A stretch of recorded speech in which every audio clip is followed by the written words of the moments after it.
guys, my name is Katie and I'm filling in today for Mary with this week's upcoming library highlights. We have stuff going on for summer reading still in all of our departments. There's plenty to do. For adults, check out our Stitch Together on Mondays at 1 p.m. And in the main hall, you will still find crossword puzzles, word searches, origami butterflies, coloring pages to work on, and also be sure to check out the big cube in the main hallway where you'll find the tiny art show.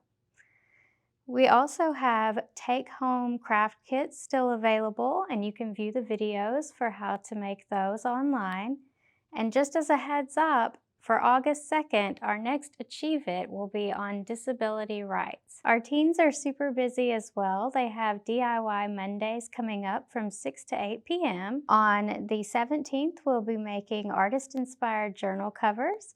And on the 24th, it will be balloon painting. We also have game night coming up on Thursday, July 20th at 6. And on July 25th from 5 to 7, we'll have Teen Anime Club. And if coding is your thing, we will have engineering and coding challenges available on Thursday, July 27th from 6 to 8 p.m. And then comes our big teen event.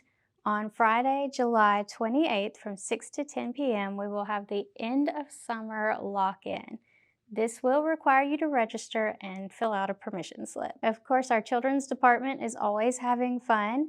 This time we have Movin' Groovin' Mondays at 10 a.m., Snack Attack at 10 a.m. on Tuesdays, followed at 2 p.m. by Fixin' to be Stitchin'. We also have Family Movie Fridays at 2 p.m., and our Wednesday spectaculars that are coming up for the month are a magic show with George Reader at 10 a.m. on July 19th and music and stories with Aaron Fowler on July 26th at 10 a.m. We still have some time left, a couple of weeks I think left in our summer reading program. It's flying by.